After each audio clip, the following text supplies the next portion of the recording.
Hello. Hello, good morning Sunil sir. Good morning ma'am. कैसे हैं आप? बढ़िया है, बढ़िया। मैं तो बहुत कोशिश कर रही हूँ आपसे बातचीत करने की, पर आप बहुत बिजी रहते हैं। अच्छा। कई बार मैं बस कोशिश करती हूँ। होता है कई मतलब टाइम कई बार ऐसा होता है, थोड़ा पैशन के पीछे होते हैं तो जी। पैशन के पीछे पूरे दिन का महीने का ऐसे टाइम पता ही नहीं चलता कब पूरा दिन निकल जाता है सुबह से शाम। नहीं नहीं, बहुत अच्छी बात है।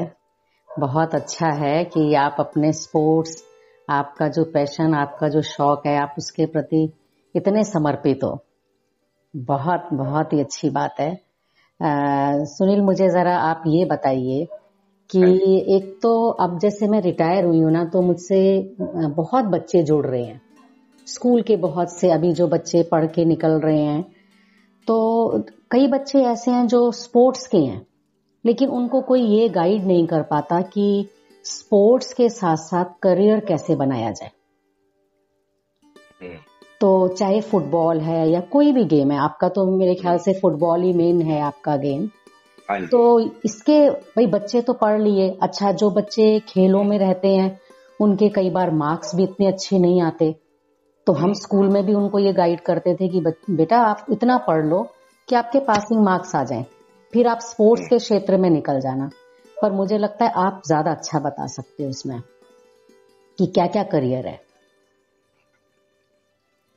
तो वैसे तो मैम मुझे ऐसा लगता है कि स्पोर्ट्स में काफी कैरियर है, बस जी। देखने का नजरिया होना चाहिए।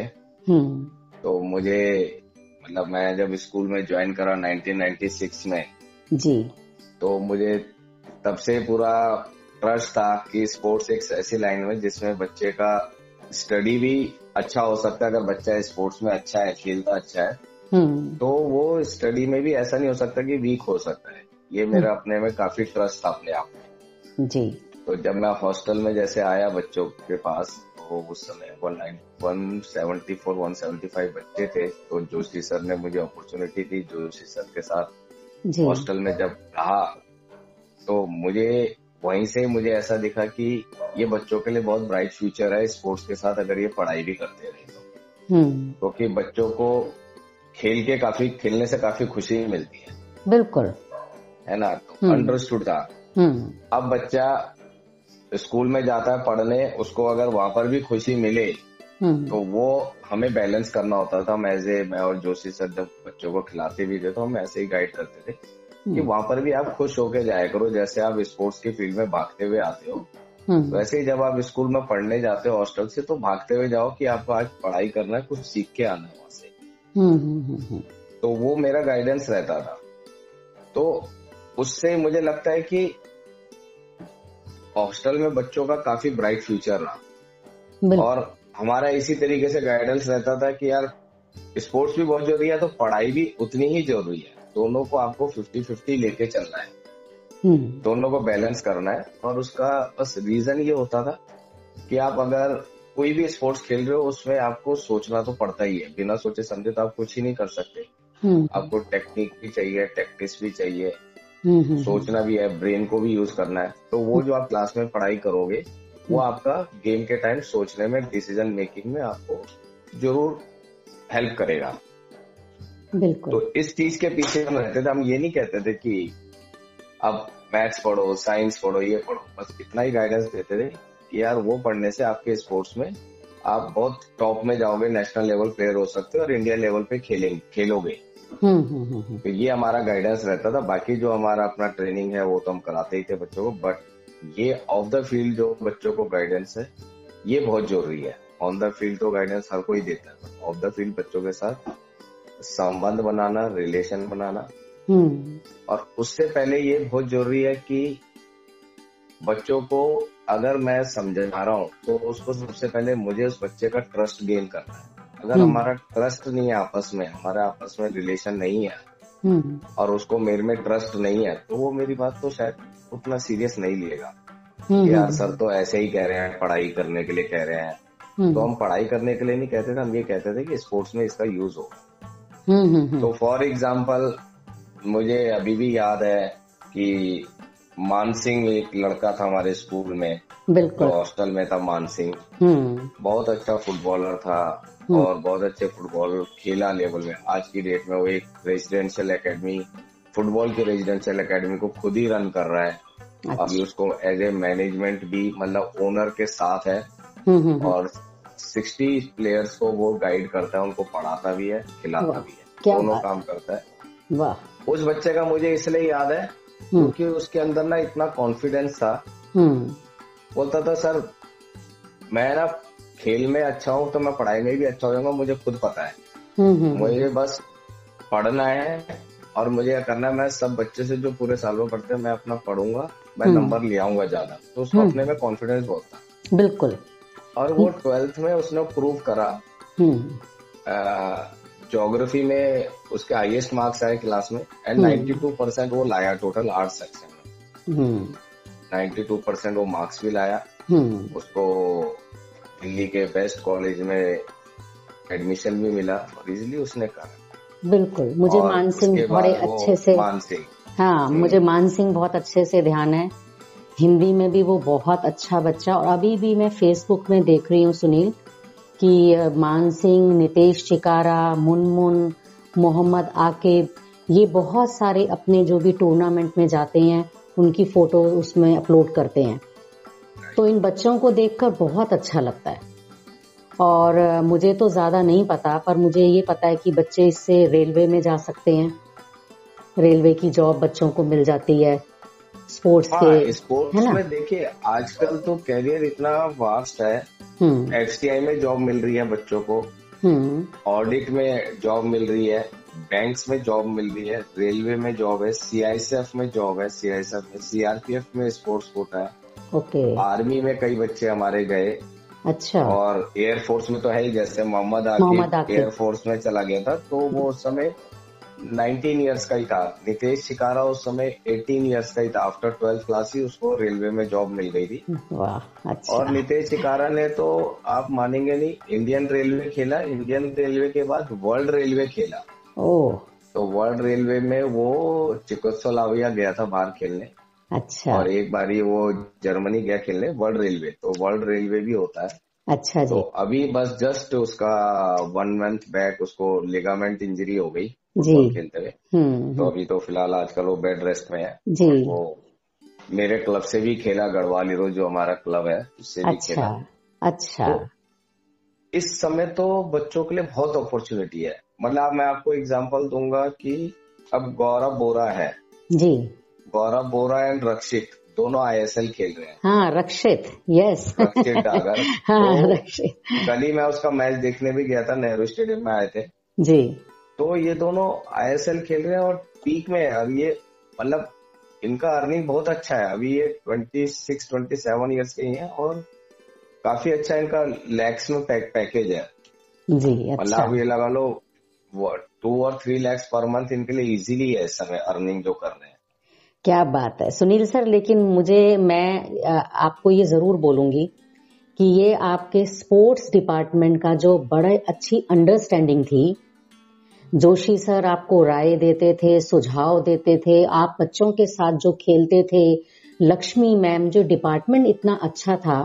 तो ये सारा श्रेय जो आप बच्चों के नाम बता रहे हैं कि कहाँ कहाँ पहुंचे हैं और कितने अच्छे से इनकी कमाई भी हो रही है और खुशी भी मिल रही है, तो इसका सारा श्रेय आपको जाता है, आपके डिपार्टमेंट को जाता है। आप अपने वो तो बच्चों है के ही। साथ, मैं, हाँ। मतलब मैं जब ज्वाइन करा तो लक्ष्मी मैडम और जोशी सर ही सीनियर थे मेरे। बिल्कुल। तो लक्ष्मी मैडम का क्वालिटी था कि वो हमेशा खुश रखती थी, खुश रहती थी और बच्चों को भी खुश रहती थी। मतलब कभी मैंने देखा नहीं, उनका हमेशा स्माइलिंग ही रहता था फेस। हमेशा हमेशा। और हैंडबॉल में तो उन्होंने जो बच्चे निकाले हैं स्कूल से, जी। काफी बच्चे। अब वो होता क्या था, उनके हैंडबॉल और मेरे फुटबॉल के बच्चे लगभग सेम होते थे कई बारी। और एथलेटिक्स के बच्चे जो नितेश शिकारा है, ये तो हाँ। 100 मीटर में स्प्रिंटर था। जी। तो ये एथलेटिक्स खेलते खेलते फुटबॉल में आ गया मेरे पास। अब अच्छा। इन्हीं के बीच में देखो एक लड़का था रोहित कुमार। रोहित कुमार, यस। रोहित बिल्कुल। कुमार, ये बच्चा 9th क्लास में बास्केटबॉल कोर्ट में लेग क्रिकेट खेल रहा था। जी। तो मैं ऐसे ही खड़ा हुआ था फील्ड में ना, हर बॉल में ये पैर से जो है 6 मारे जा रहा है। हम्म। तो थोड़ा हाइट भी थी। मैंने ऐसे ही पूछा, मैंने यार फुटबॉल खेलेगा? बोलता सर मैं तो कब से आपको अप्रोच कर रहा हूँ बट आपसे बात करने में ही डर लगता है। तो मैंने बोला आजा अगले दिन सुबह फुटबॉल खेलने। जी। तो आया तो उसको चांस दिया धीरे धीरे। आज वो बच्चा सीनियर इंडिया टीम में, सुनील छेत्री इनके टीम में, और बेंगलुरु में क्लब में है, जो इंडिया का टॉप क्लब है बेंगलुरु FC, बहुत जिसको बढ़िया। JSW पूरा फंडिंग करता है। अच्छा। एंड ये अर्न इन करोड्स। अभी उसका पैकेज जो है इंडिया टीम में भी खेलता है। तो जी। सीनियर इंडिया में ये हमारे स्कूल का पहला लड़का है जो सीनियर इंडिया टीम में आया है। वाह, तो आज बहुत की डेट में वो मुबारकबाद बहुत बच्चे अच्छा को, कर रहा आपको। और एक मुझे याद है, एक बच्चे का नाम अमनदीप है। अमनदीप जाखड़। जाखड़, हाँ जी, वो भी स्पोर्ट्स वाला बच्चा है। वो आजकल क्या कर रहा है? उसका मुझे मैम अभी मैसेज आया था जी 26 जनवरी को ही। तो जी। उसने थैंक्स करा कि सर मैं आपका थैंक्स करना चाहता हूँ। हम्म क्या बात हो गई? हम्म। बोला मुझे सर शौर्य चक्र मिल रहा है। ओ। बोला यार ये तो बहुत बड़ी बात है। जी। तो उसने मुझे बेटा, वो उसने आर्मी ज्वाइन करी थी।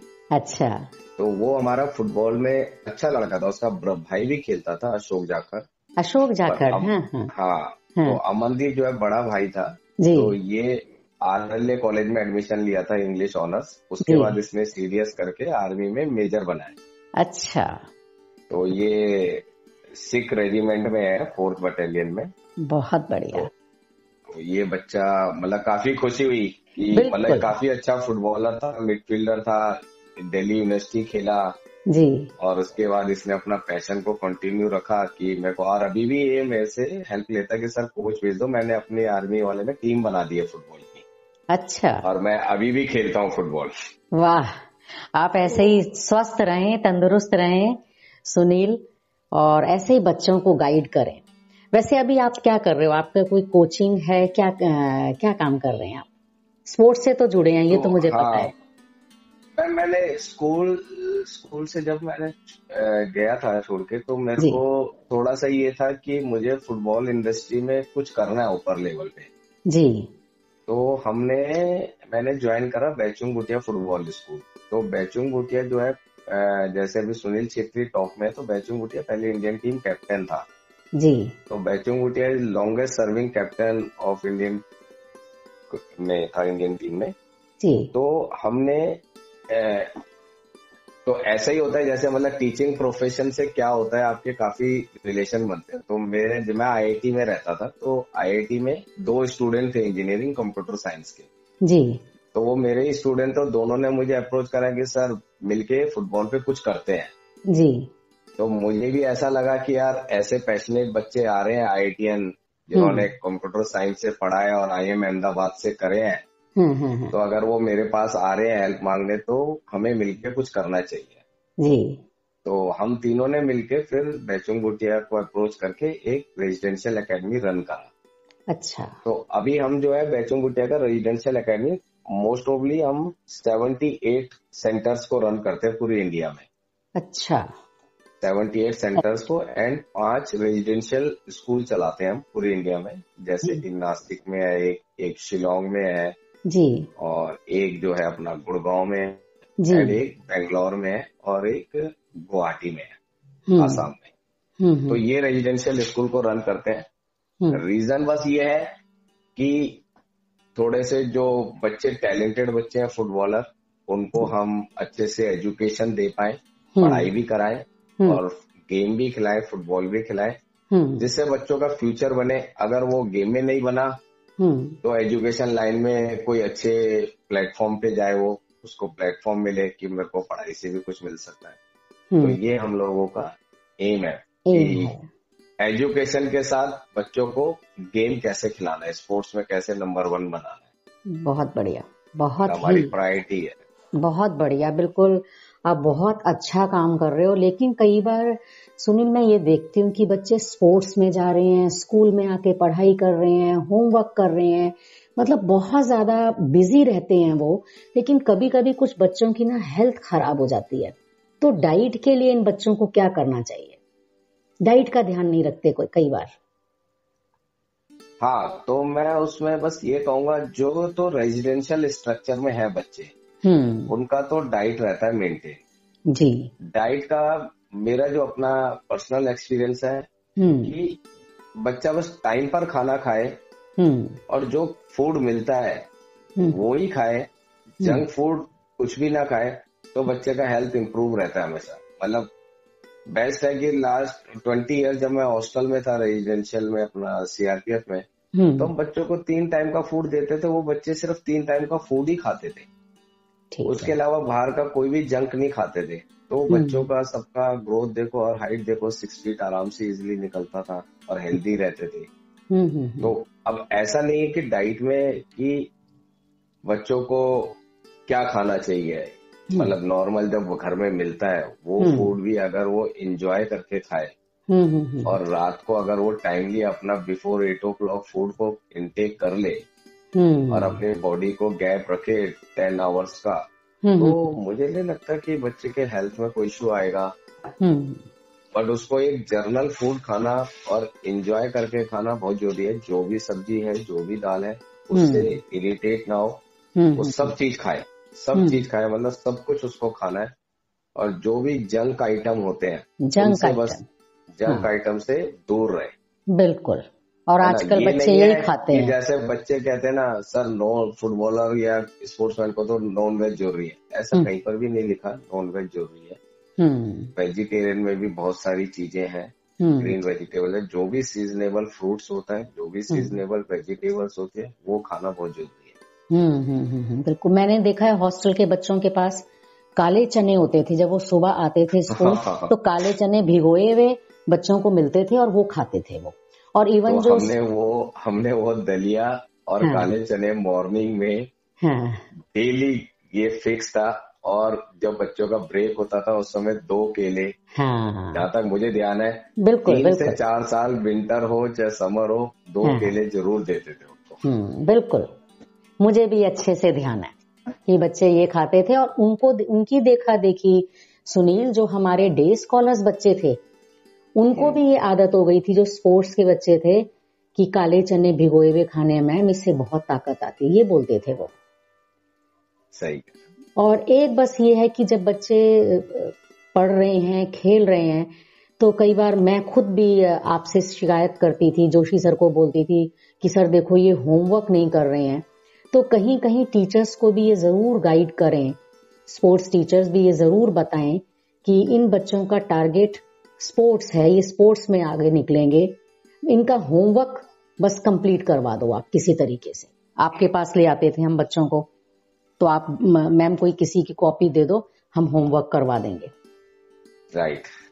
तो मतलब नहीं, ये तो बहुत जरूरी है। जी। देखो, अब होमवर्क करने के पीछे लॉजिक समझ आना चाहिए बस बच्चे को। हाँ। अगर मैं बच्चे को ये कहता हूँ कि आप मुंह से बोल रहे हो हम्म। और एक लिख के कर रहे हो, तो जब आप कुछ लिखते हो तो हाँ। उससे क्या है, आप कुछ सोचते हो, सोच के ही लिखते हो। हम्म। जब आप सोच के लिखते हो तो आपका मेमोरी पे वो चीज जाती है, ब्रेन पे जाता है और शार्प होता है। हम्म। तो आपको, मतलब वो आपको हेल्प करेगा। तो बिल्कुल। उसको हम बच्चों को बस यही गाइड करते थे, यार ये आपको स्पोर्ट्स में हेल्प करेगा। जो अभी हम अपना रेजिडेंशियल स्कूल चलाते हैं जी। उसमें हम बच्चों को इसी तरीके से ही समझाते हैं हम्म। कि जबरदस्ती बैठा के ये नहीं कहते यार तेरे को आज होमवर्क पूरा करना ही करना है। हम्म। उसको बस ये बताते हैं कि होमवर्क करना क्यों जरूरी है, बिल्कुल। जरूरी क्यों है वो, मतलब बैठ के लिखना। तो बिल्कुल। लिखने से जो बच्चे को समझ आता है, वो उसको लगता है यार हाँ यार ये तो सर सही कह रहे हैं चीजें। बिल्कुल सही बात है। अच्छा, जो आप अभी एकेडमी चला रहे हैं सुनील, मुझे थोड़ा ये बताओ कि मान लो कभी कोई कोई नीडी बच्चा है, लेकिन फाइनेंशियल अभी उसकी ऐसी हालत नहीं है कि वो कुछ पे कर सके, तो क्या आप उनकी भी, बच्चों की कुछ हेल्प कर सकते हैं या करते हैं? हाँ हाँ। तो हमारे जो, एक तो हमारे 2 स्ट्रक्चर है। एक तो फुटबॉल स्कूल है, हम्म। फुटबॉल स्कूल जो है प्ले एंड प्ले स्कीम होती है, जो इवनिंग में बच्चा 1 आवर के लिए आता है। अच्छा। तो हमारे ऐसे 78 सेंटर्स हैं हम्म। जहाँ पर जो भी बच्चा गेम में अच्छा होता है और फाइनेंशियली ठीक नहीं होती कंडीशन, तो वो, हम्म। उसको हम फ्री ऑफ कॉस्ट रखते हैं। अच्छा।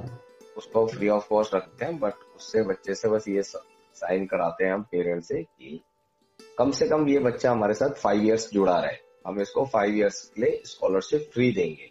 अच्छा। बट एवरी ईयर इसका स्कॉलरशिप रिव्यू होगा, इसका परफॉर्मेंस ये बहुत कितना इम्प्रूव कर रहा है। बहुत बढ़िया, बहुत ही और बढ़िया। इससे ऊपर एक स्ट्रक्चर है जो है हमारी रेजिडेंशियल एकेडमी, जहाँ पर रहना, खाना, पीना, पढ़ाई सब कुछ फ्री है। जी। तो सेम पॉलिसी वहां पर भी चलती है। 20% हम फ्री ऑफ कॉस्ट रखते हैं। तो अभी नियर अबाउट हमारे पास 85 स्टूडेंट्स जो है पांचों रेजिडेंशियल एकेडमी में फ्री ऑफ कॉस्ट रह रहे हैं। वाह। तो वाह। अब उन बच्चों को से हम पेरेंट्स से, और हम वो पूरी इंडिया में अलग अलग स्टेट में, नॉर्थ ईस्ट में, उत्तराखंड में, यूपी में, राजस्थान में, जी। पूरी इंडिया में हम जा जाके स्काउट करके लाते हैं। बहुत अच्छा, बहुत, मतलब एक तो आपका खेलों के प्रति जो आपका अपना पैशन है, और दूसरी बात आप जो बच्चों को मोटिवेट कर रहे हैं। देखो, अगर ये होगा कि भाई इस साल आपको स्कॉलरशिप दे रहे हैं, लेकिन अगले साल आपकी परफॉर्मेंस देखेंगे, तो बच्चा और भी ज्यादा समर्पित होगा अपने खेल के प्रति, तभी तो स्कॉलरशिप मिलेगी ना, तो वो और तो काम वो करेगा। स्कॉलरशिप मैम दो तरीके से है। जी। अगर बच्चा स्पोर्ट्स में बाई चांस नेशनल या कुछ नहीं खेलता है, जी। बट वो पढ़ाई में अच्छे मार्क्स ला रहा है, तो भी उसकी स्कॉलरशिप कंटिन्यू है। बहुत ही अच्छा। तो अगर मान लो उसने 90%, अगर कोई बच्चा पेड बच्चा आता है और जी। नेक्स्ट ईयर वो 90% अबव मार्क्स लाता है, तो उसको भी हम पेड बच्चे को भी स्कॉलरशिप दे देते हैं। अच्छा। मतलब कुछ परसेंट देते हैं, 10%, 20%, ऐसे हम उसको भी मोटिवेट करते हैं कि स्पोर्ट्स फील्ड में नहीं कर पा रहा है, कम से कम एजुकेशन में तो कर पा रहे हो। अच्छा, तो बिल्कुल। उसमें भी हम उसको प्रोत्साहन देते हैं। बहुत अच्छा है। और एक याद है सुनील आपको, मुनमुन हमारा एक बच्चा स्पोर्ट्स वाला होता था, बहुत अच्छा बच्चा, वो भी फेसबुक पे अपनी फोटोग्राफ, तो मुनमुन भी बहुत अच्छा कर रहा है।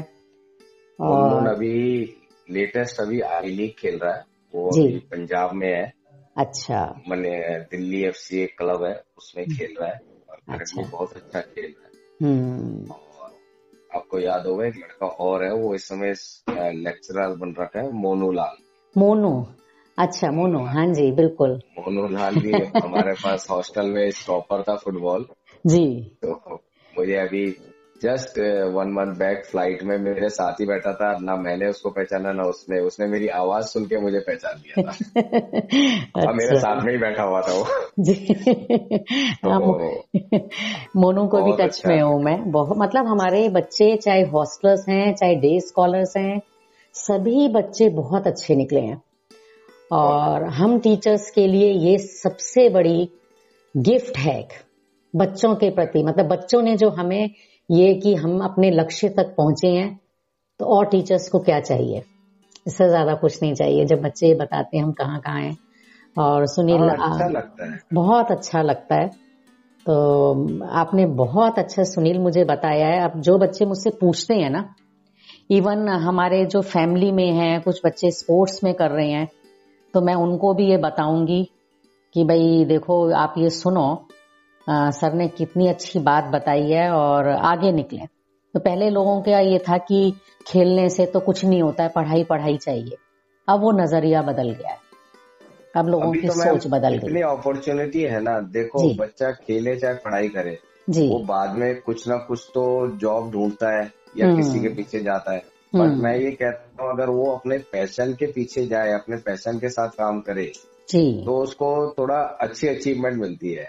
बिल्कुल। अभी हमारे पास जो रेजिडेंशियल, हम यही बच्चों को समझाते हैं कि आपको इसके बाद देखो, अगर आप खेल में कभी डाउन हो भी गए, तो आप जॉब करोगे तो क्या जॉब करोगे? आप फुटबॉल के कोच बन सकते हो, आज की डेट में कोच का बहुत वैल्यू है। बिल्कुल। आप पढ़ाई करोगे तो फुटबॉल में ही मार्केटिंग के हेड बन सकते हो, फुटबॉल में ही आप ऑपरेशनल हेड बन सकते हो, फुटबॉल में ही आप टेक्नोलॉजी हेड बन सकते हो।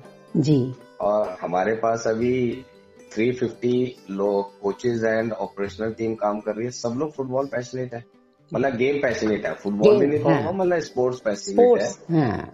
और स्पोर्ट्स का फील्ड में इतनी अपॉर्चुनिटी आज की डेट में, मतलब जब मैं था स्कूल में तो मुझे खुद भी नहीं पता था कि इतनी अपॉर्चुनिटी है।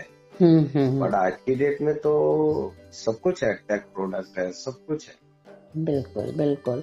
सुनील, मुझे मुझे भी खुद इतना नहीं पता था, आपने मुझे इतना कुछ बताया है। तो आगे मैं और बच्चों को भी गाइड कर सकती हूँ, क्योंकि बच्चों के साथ मैं बहुत टच में हूँ। स्पेशली रिटायरमेंट के बाद मुझे बहुत बच्चों के साथ बातचीत करने का मौका मिल रहा है। और नहीं, मैं मैं तो आपका सुनता हूँ, आप काफी अच्छा काम कर रहे हैं आपका, मैं काफी ज्यादा सुनता रहता हूँ। इससे लोगों को जो मैसेज जाता है वो जी काफी हेल्पफुल होता है, और लोगों को अवेयरनेस ही तो फैलानी है लोगों को कि यार बिल्कुल बिल्कुल आप लोगों के लिए बहुत, मतलब पता ही क्या, अभी इतना अपॉर्चुनिटी है, इतना सब कुछ है, बिल्कुल और जो खुद से सोच के आप बनाओगे वही देश का भविष्य बनता बिल्कुल बिल्कुल Sunil, thank you so much. Sunil बोलूं, सुनील सर बोलूं? है। नहीं, आप सुनील बोलिए बस। मैं मतलब इतना आप बड़े हैं, हम तो छोटे हैं अभी। और इतना अच्छा बताया है। और जैसे आप काम कर रहे हो ना, बस वैसे ही करते रहना, वही पैशन, वही लगन, और बच्चों का भविष्य बनाते रहो। यही मेरी शुभकामनाएं हैं सुनील। चलो, thank you thank so you. Much ma'am, thank you thank you, so much. बहुत अच्छा लग रहा है बातचीत। ऐसे तो लग रहा है बात करते रहो, फिर भी बात करूंगी जब आपको फुर्सत होगी। ठीक है ना? जरूर मैम, जरूर जरूर थैंक बात यू करें। So much. थैंक यू ठीक है, Sunil. Thank you ma'am. Okay bye, take care, bye.